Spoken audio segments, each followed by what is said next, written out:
Welcome, and thanks for joining me today on Mortgage Manager Playbook, a podcast for sales leaders who want to improve their team's sales performance and originate more loans. I'm Pat Sherlock, your host. Today we're going to take a deeper dive in taking our forecasting and looking at to our financial service industry, particularly the mortgage industry, for the next 3 to 5 years. And I have the perfect expert, Rick Sharga. He is well known. He's on TV talking about the market. He's an economist. He has a wonderful consulting firm called CJ Patrick, and he certainly is in the fintech. He's been on the mortgage side. Rick, I'm running out of compliments. You're in the 100 most influential people on Inman. So I'm thrilled to hear your thoughts about our wonderful world of financial services and all the changes that are going on and how you see this playing out. So let's start with the easy question. How do you think the next 3 to 5 years, besides less competition, is going to play out? Oh, well, thank you for having me, and it's nice to be here, and I hope I can live up to that introduction.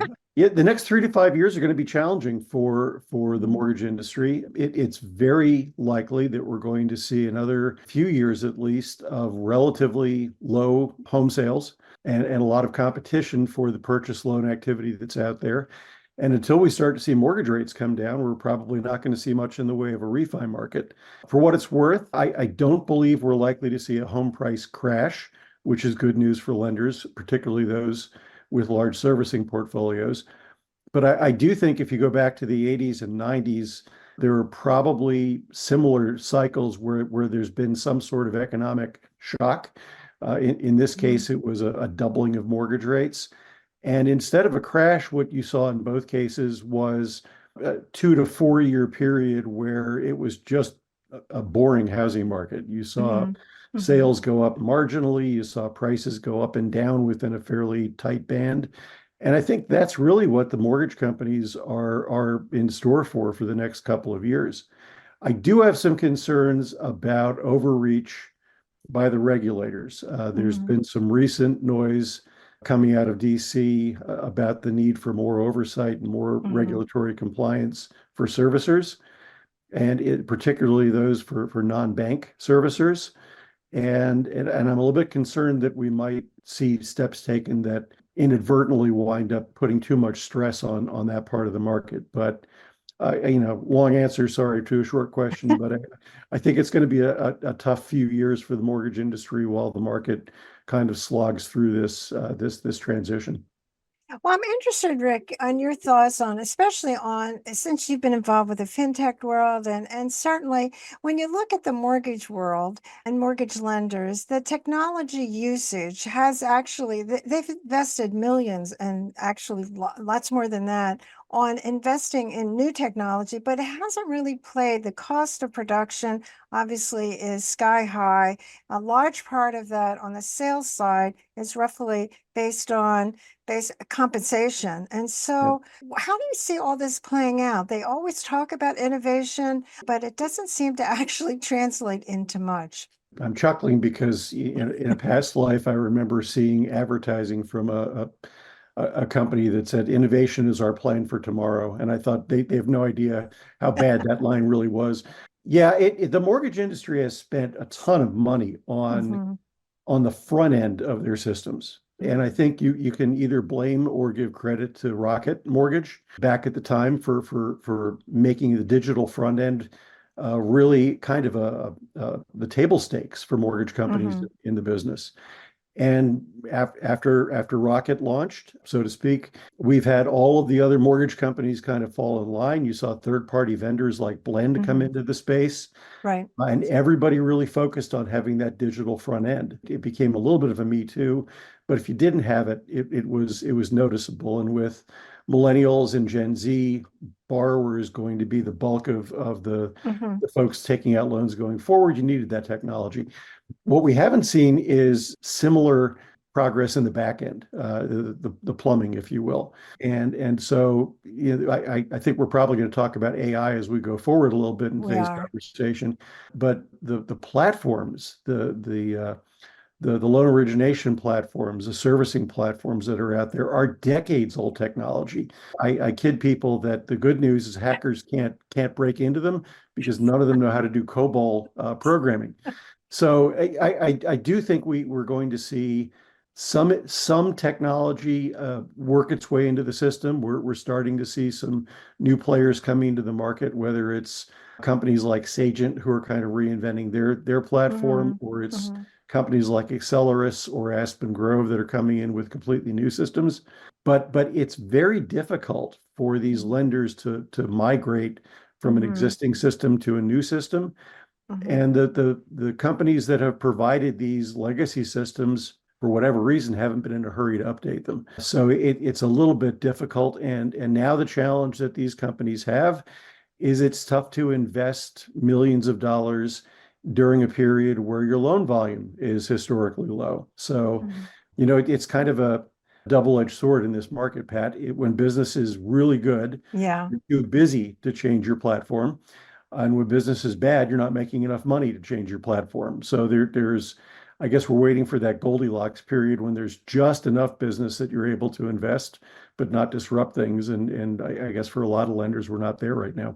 Well, I had Strathmore on for a session, and they talked about that their comment had to do with, in particular, about the sales compensation side of it, and that it's still roughly, essentially almost greater than 50% of the cost of the lenders. And as a result, this dependence on, in essence, the human loan officer and recruiting them and supporting them has translated into really lenders not making money.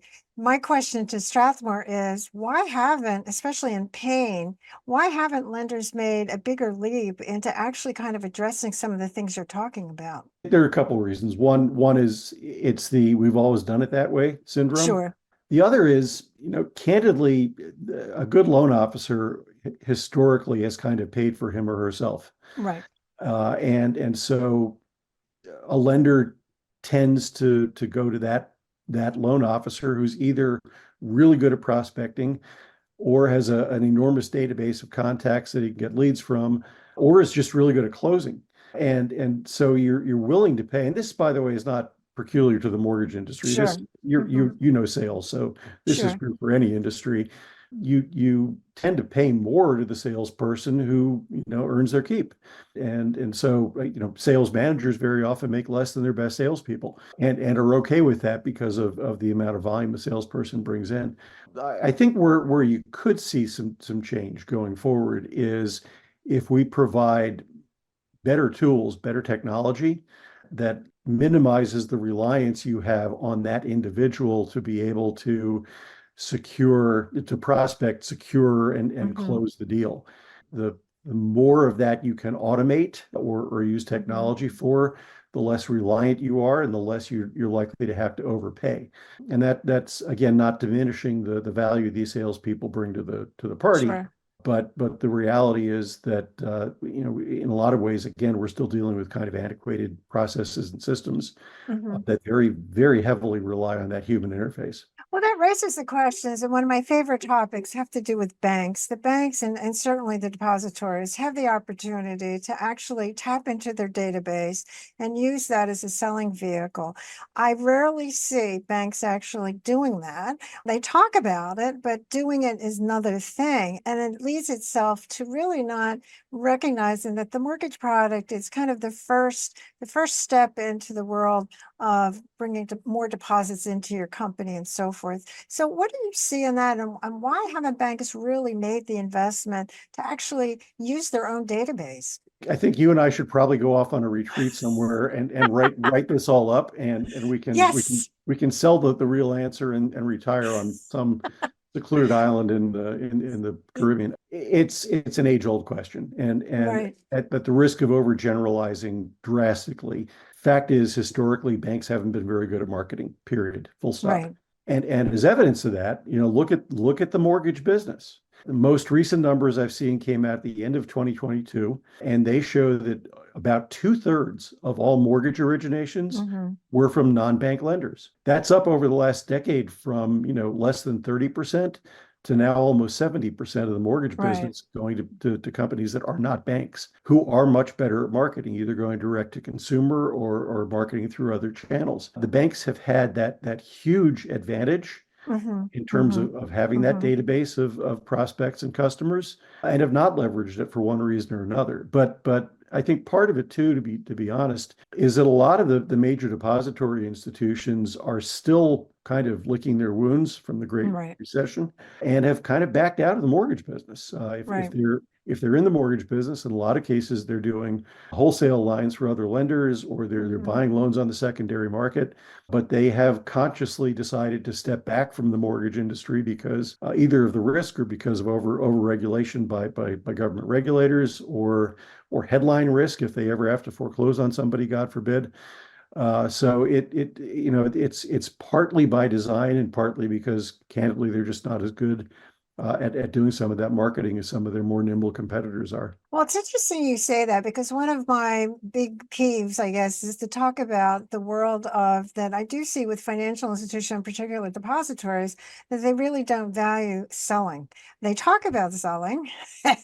and they certainly have wonderful logos and certainly brand commercials that say that, but then in the real world, you end up calling a telephone tree. You never get to talk to anybody, and this whole litany.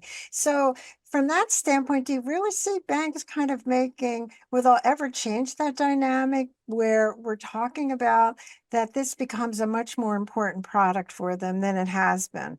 I don't think in the current market environment, Hmm. which is very competitive, you're going to see the banks claim a higher share of market than what we've been seeing over the last few years. If you want an example of a product that typically has been owned by depositories, Sure. look at the home equity lines of credit, Hmm. HELOCs. And historically, that's been a product that depositories have Hmm. have owned. If you look at the top 100 issuers of home equity lines of credit today, what you're going to find is it's almost entirely credit unions and local and community banks, Right. small banks, not the Wells Fargos and the cities of the world, but your regionals and Hmm. locals. And that's because those smaller lenders, smaller financial institutions have ongoing relationships with their customers, or as credit unions will tell you, their members. Whereas I don't think the bigger depositories have ever cracked that code, except when it comes to particularly high net worth individuals. And Right. and so we have seen the Wells and the B of A's and the Chases, in particular over the last few years, kind of double down on jumbo loan products and keep those loans on their books in their portfolios because even if they're losing money on the mortgage, they're making money they believe by being able to sell those high net worth individuals other products. And so it's a different market than it's been historically, where again, something like a mortgage, if you're losing money on every one you issue today, Hmm. you're really not all that motivated to go out and sell more. And a lot of the bigger banks find themselves in that situation. Well, that's certainly true. And I agree with you. It doesn't look like to me, and I'm interested in your thoughts, that it does seem to me the viability of the independent mortgage bankers is certainly still going to be there if you're looking at, 3 to 5, 10 years down the road for all the reasons you just talked about. The issue, the mortgages that the bigger banks are issuing right now, Hmm. all tend to be conforming loans, Right. 30-year fixed rate loans that they can Hmm. then sell off to Fannie or Freddie. And by definition, that limits the number of loans you can sell. It's still the Sure. most popular loan, but the other part of that is you're kind of limited in how you compete there because it's pretty much a homogeneous product. Right. So are your processes a little bit more customer friendly? Are you marketing a little bit better? Are you competing on rates? It's kind of Hmm. speeds and feeds, right? And again, you're working for a big bank. You're probably not quite as nimble as a Rocket or a Loan Depot or Hmm. a New American Funding or some other independent lender who really makes their bread and butter on these loans. But the other thing that those independent mortgage banks have, and I think keeps them in the game for the foreseeable future, for the indefinite future, is they're much more able to adapt to different market conditions and Hmm. frankly, different markets. The borrower of the future is going to look and sound a whole lot different than the borrower of the Right. past. We're probably less than 20 years away from the majority of home buyers being minorities of some sort, whether Hmm. it's Hispanic or Asian or Black. We're seeing that model change over time. If you're an established lender, a depository bank, how are you going to relate to these changes? And people who like to do business with people who look and sound like themselves, where language isn't as much of a barrier, where culture isn't as much of a barrier. So Hmm. I think the smaller independent mortgage lenders are much more adaptable, much more likely to be able to adapt to those kind of changing social and market trends, and that keeps them in the game. And they also tend to offer a much wider range of Hmm. products, non-QM loans and loans that don't fit Right. precisely in that little conforming loan box, and a lot of them are much more dominant FHA lenders. Right. So that flexibility, that willingness to adapt, that essential ability to move as the market moves, I think really does play well to the benefit of the IMBs. Well, when you think about it, when you look at also, Rick, is that, and this is kind of the big open question, is the sales model broken when in fact you can only make money on refinance markets and not in a self-sourcing purchase money market, which is really our model. And we have been saved over the years, certainly because of refinancing, but now we're back to the traditional model, and it doesn't seem to be working that well, especially when you look at the profitability of lenders. Well, you're much more of an expert on the sales process than I am, Yeah, Pat, but sure. I will tell you that the loan processing itself has not been optimized for Hmm. purchase loans. And Hmm. I think to a certain extent, the industry probably got a little fat, dumb, and lazy during the period when mortgage rates were down in the twos and threes. And Hmm. all you basically had to do was throw your hand up and say, I'm here, and you'd get some business. The other reality, I think, and this is going to sound harsher than I mean it to, is that the industry probably hasn't downsized enough to Right. reflect current market volume. And because of that, you're trying to spread out too much overhead cost over a much lower volume of Hmm. loans. Right. It's not that a purchase loan in and of itself is an unprofitable product.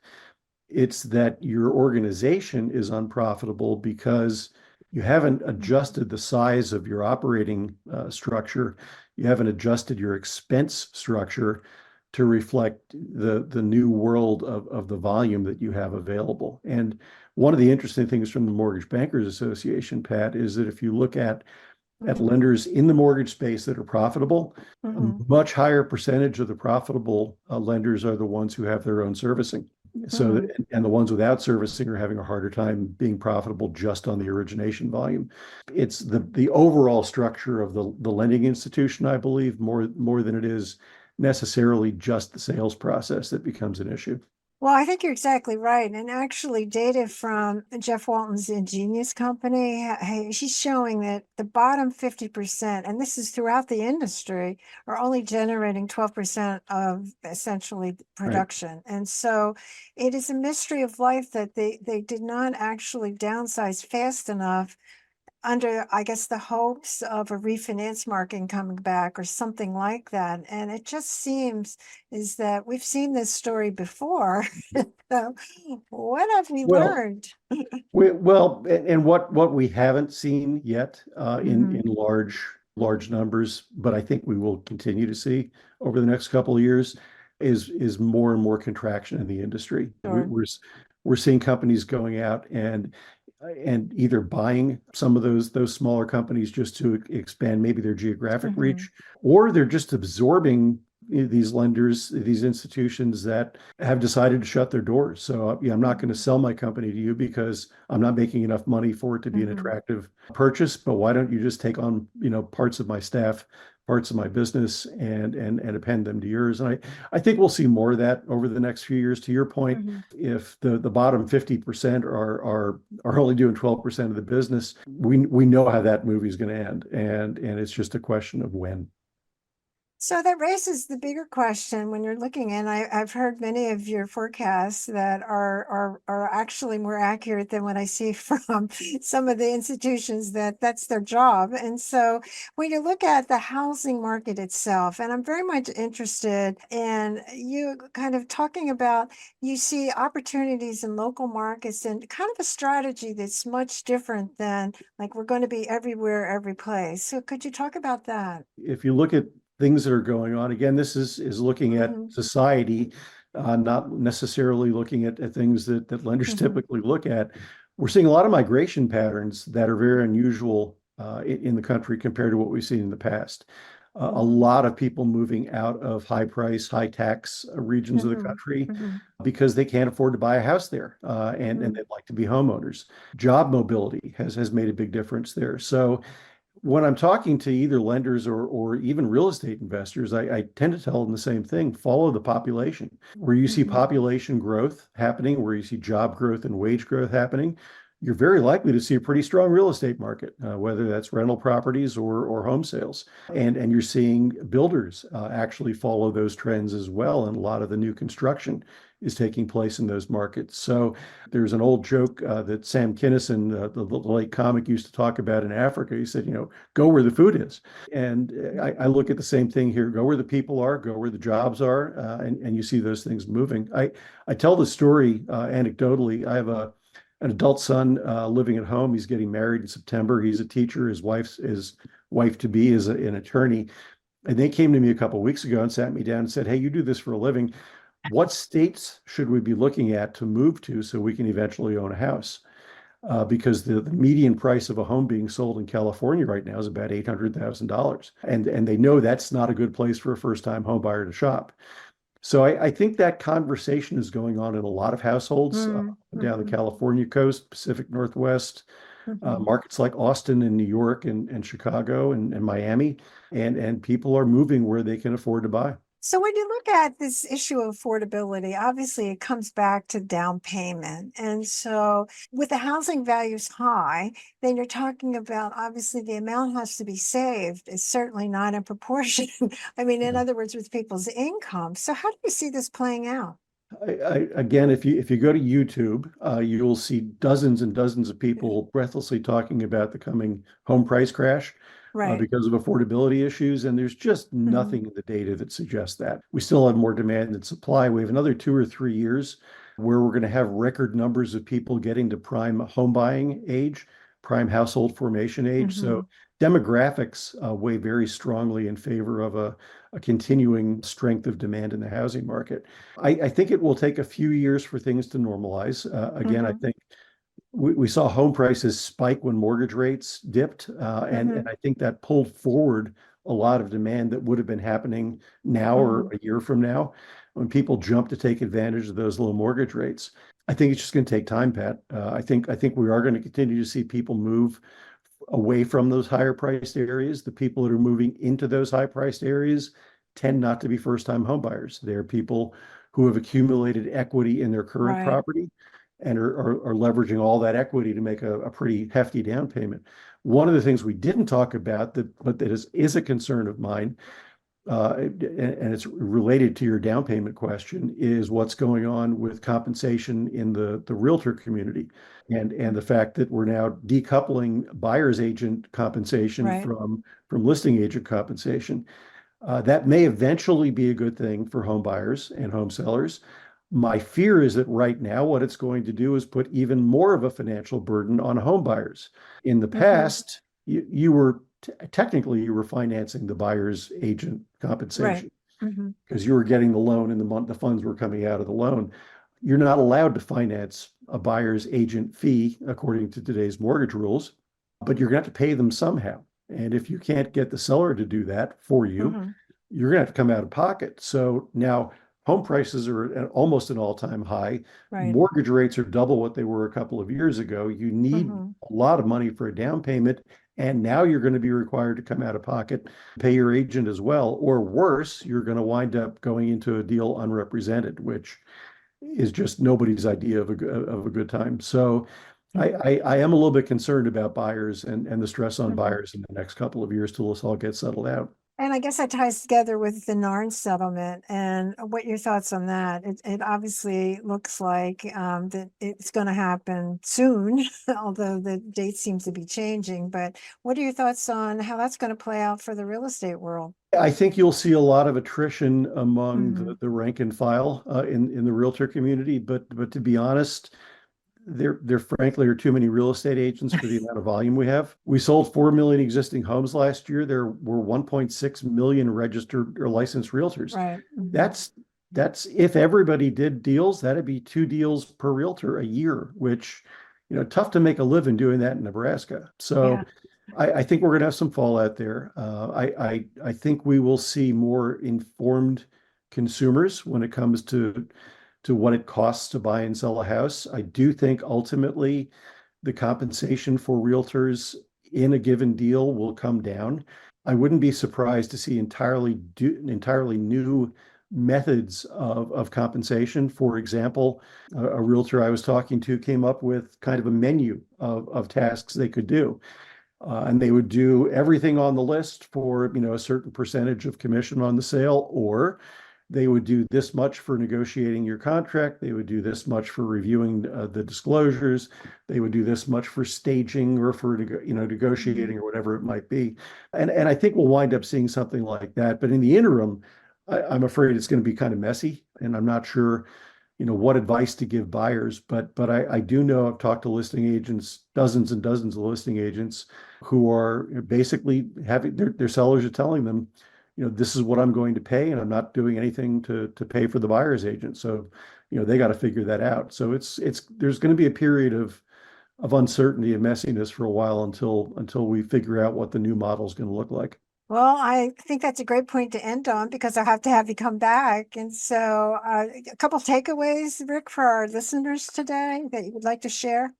Yeah, I think there's going to be, if you're looking for business, there's going to continue to be business out there. Most of it's going to be on the purchase side.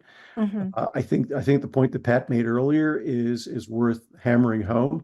Your best customers are very often your current customers, and leverage that database that you have because that's your advantage. I think one of the biggest mistakes mortgage servicing companies have made over the decades is that they haven't figured out how to create a real relationship with the people they're collecting checks from every month.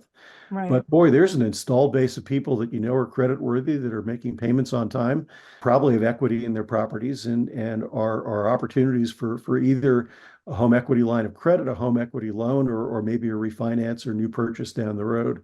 So pay attention to your current installed base and leverage them before you start spending a lot of money looking elsewhere. Well, Rick, I have to thank you for spending your time today to share with all your wisdom. And how can people get a hold of you to talk to you about this?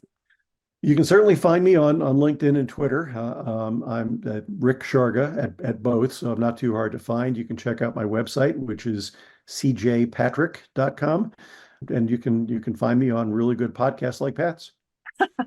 Well, I loved having you, and I have to have you come back. And I just think that you share such important information. I'll have to have you come back and do the Costco index the next time. So thanks so much, Rick. Thank you. Thanks for listening to Mortgage Manager Playbook. You can catch up on all our episodes by subscribing to receive each week a new show. Don't forget to share this podcast with your friends and team members.